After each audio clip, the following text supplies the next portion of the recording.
إن الحمد لله نحمده ونستعينه ونستغفره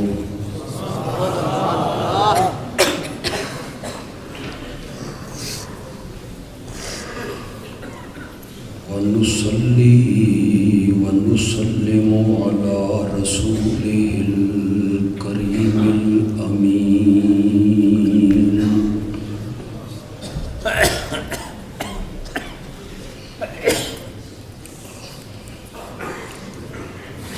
وعلى آله وأصحابه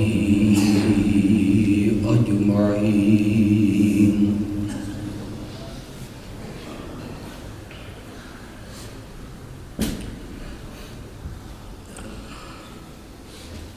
أما بعد فأعوذ بالله من الشيطان الرجيم.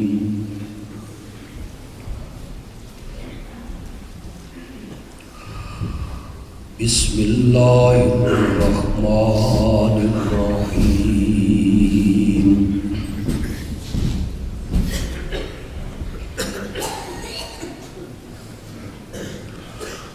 سبحانه وتعالى عما يشركون.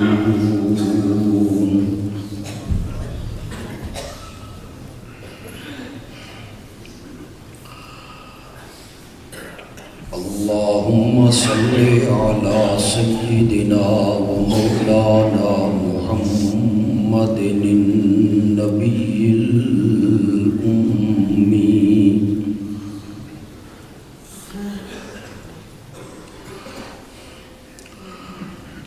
وعلى آله وأصحابه وأزواجه وأهل بيته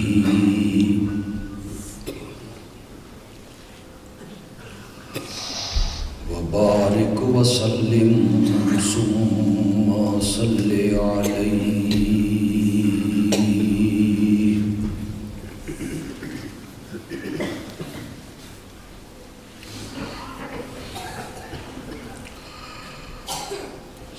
سرگودا ڈویژن کے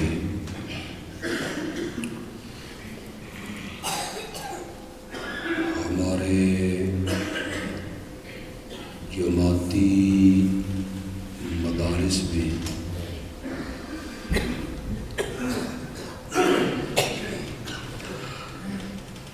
جامعہ قاسم العلوم کا نام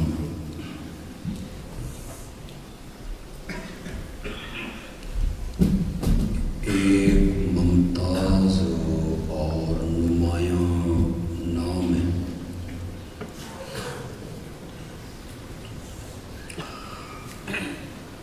اللہ اس ادارے کو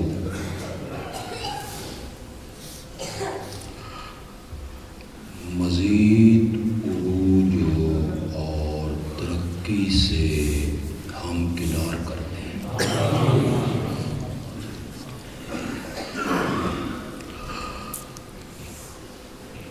اس جامعہ کے منتظمین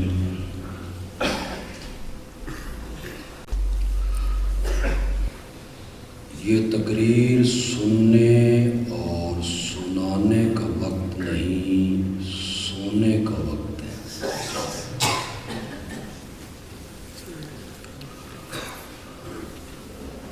مجھے خوف اور ڈر اس بات کا ہے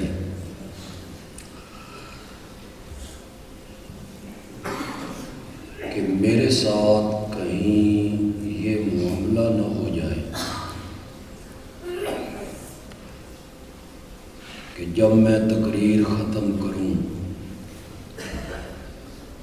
تو آپ کے کاندھے ہلا ہلا کے جگاؤں کہ جلسہ ختم ہو گیا ہے، گھروں کو چلے جاؤ.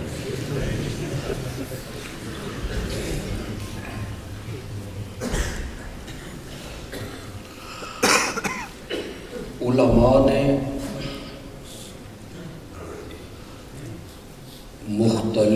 موضوعات پر اظہار خیال کیا ہوگا۔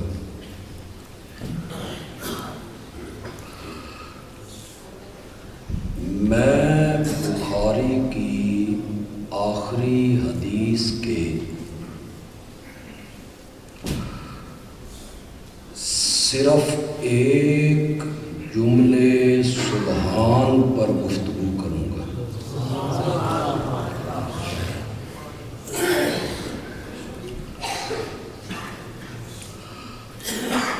جس کا معنی ہے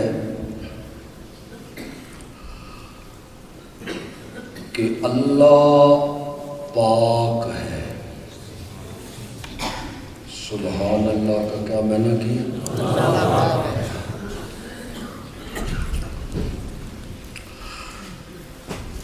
ہم یہی پاک کا لفظ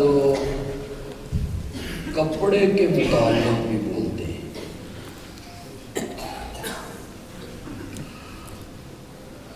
میرا کپڑا پاک ہے، چادر پاک ہے، یہ قالین پاک ہے، یہ زمین پاک ہے۔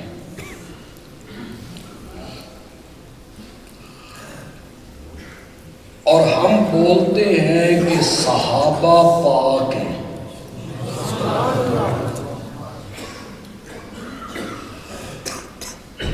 پھر ہماری زبان پہ آتا ہے کہ نبی پاک ہیں۔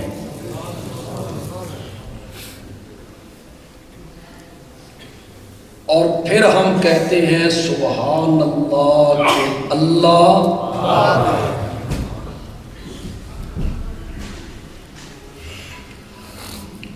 کیا ان سب کی پاکی کا معیار ایک ہے؟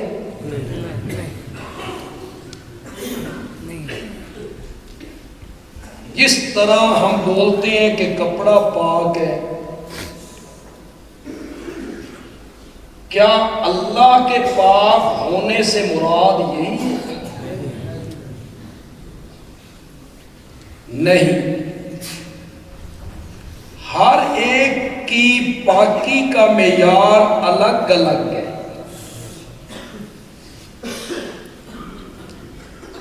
جب کسی نے یہ لفظ بولا کہ یہ کپڑا پاک ہے، یہ دری پاک ہے، یہ زمین پاک ہے، یہ چادر پاک ہے، تو اس کا ظاہر مطلب یہی ہے کہ یہ گندگی سے پاک ہے، غلاظت سے پاک ہے اور نجاست سے پاک ہے۔ اور جب ہم نے یہ لفظ استعمال کیا کہ نبی پاک ہے، تو اس کا مطلب یہ ہوا کہ وہ ماں کی گود سے لے کے قبر میں جانے تک چھوٹے بڑے گناہوں سے پاک ہے۔ پاکی کا معیار الگ الگ کہ نبی نبوت کے ملنے سے پہلے بھی گناہ نہیں کرتا،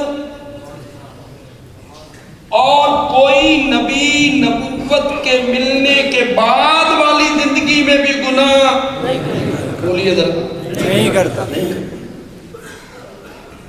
اس کی زندگی اتنی پاکیزہ اور ستھری زندگی ہوتی ہے کہ رب قرآن میں اس کی زندگی کی قسم اٹھا دیتا ہے، لعمرک، تیری زندگی دی قسم ہے۔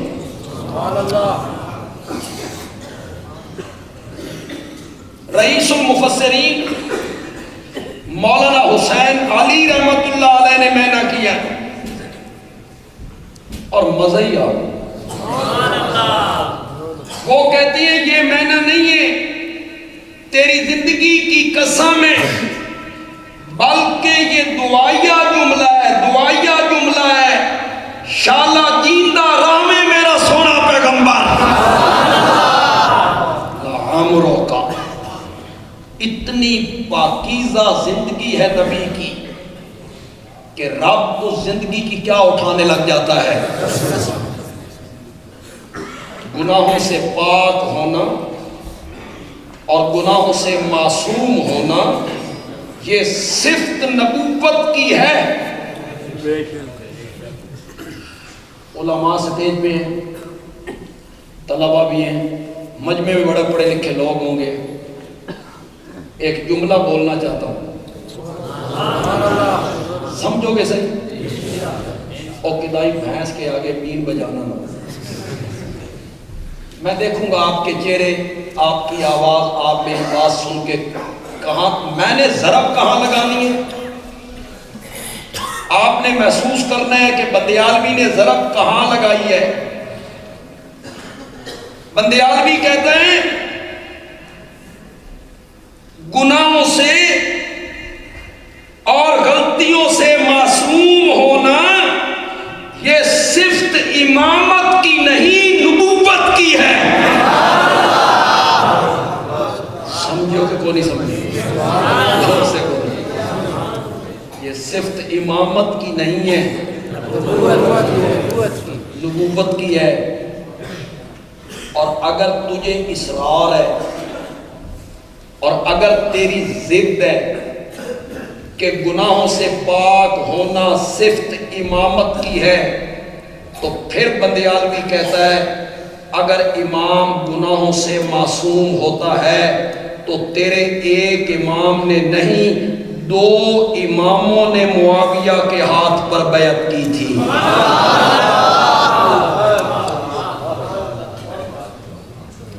وہ غلطی نہیں کرتے تو پھر جس معاویہ کو انہوں نے اپنا امام مانا ان پہ تو تبرہ کرنے لگتا ہے.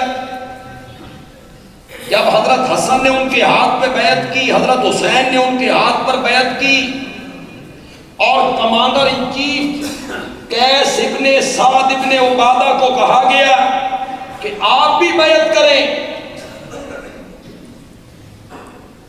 تو فالتفت قیس الی الحسین،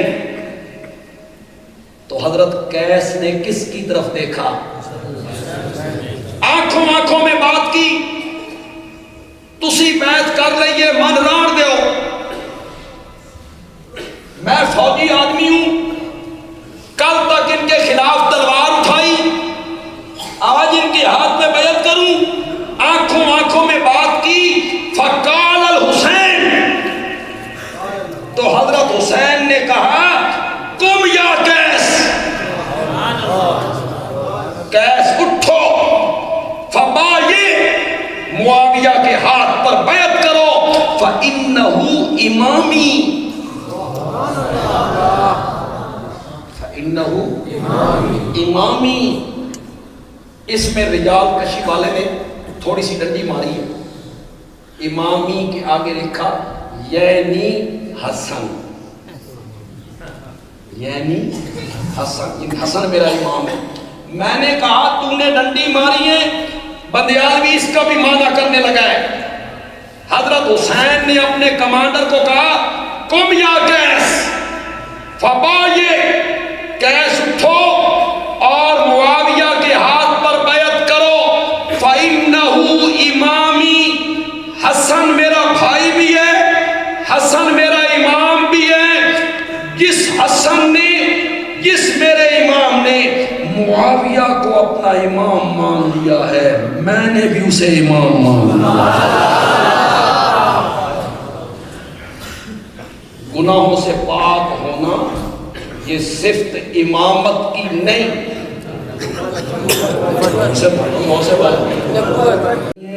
تھک کے بیٹھے، میری تو ویسے یہ تیسری تقریر ہے.